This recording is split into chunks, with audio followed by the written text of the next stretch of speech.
Dear future generations, I think I speak for the rest of us when I say, sorry. Sorry we left you with our mess of a planet. Sorry that we were too caught up in our own doings to do something. Sorry we listened to people who made excuses to do nothing.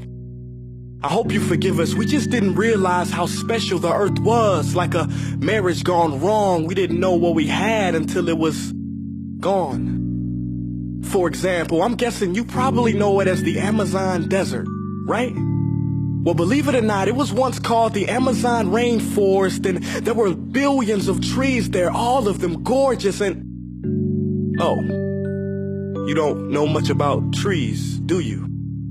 Well, let me tell you, trees are amazing. I mean, we literally breathe the air they are creating. They clean up our pollution, our carbon. They store and purify water, give us medicine that cures our diseases, food that feeds us, which is why I'm so sorry to tell you that we burn them down.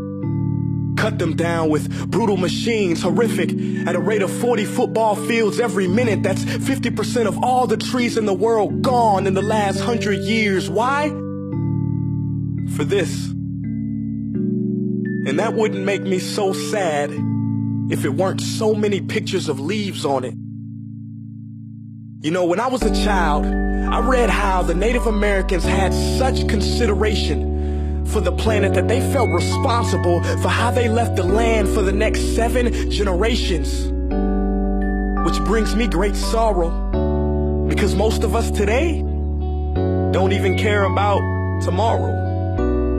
So I'm sorry. I'm sorry that we put profit above people, greed above need, the rule of gold above the golden rule. I'm sorry we use nature as a credit card with no spending limit, overdrafting animals to extinction, stealing your chance to ever see their uniqueness or become friends with them.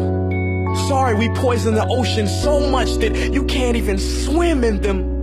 But most of all, I'm sorry about our mindset, 'cause we had the nerve to call this destruction progress.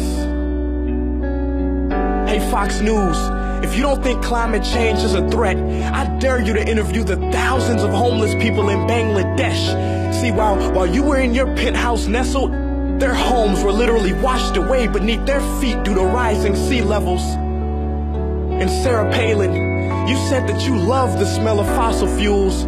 Well, I urge you to talk to the kids of Beijing who are forced to wear pollution masks just to go to school.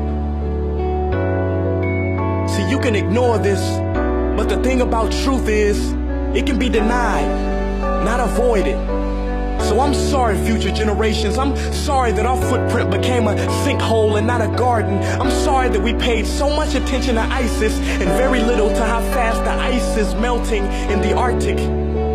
I'm sorry we doomed you, and I'm sorry we couldn't find another planet in time to move to. You know what? Cut the beat. I'm not sorry. This future, I do not accept it, because an error does not become a mistake until you refuse to correct it. We can redirect this. How? Let me suggest that if a farmer sees a tree that is unhealthy, they don't look at the branches to diagnose it, they look at the root. So like that farmer, we must look at the root, and not to the branches of government, not to the politicians run by corporations. We are the root, we are the foundation. This generation, it is up to us to take care of this planet. It is our only home. We must globally warm our hearts and change the climate of our souls and realize that we are not apart from nature, we are a part of nature. And to betray nature is to betray us. To save nature is to save us. Because whatever you're fighting for, racism or poverty, feminism, gay rights, or any type of equality, it won't matter in the least. Because if we don't all work together to save the environment, we will be equally extinct. Sorry.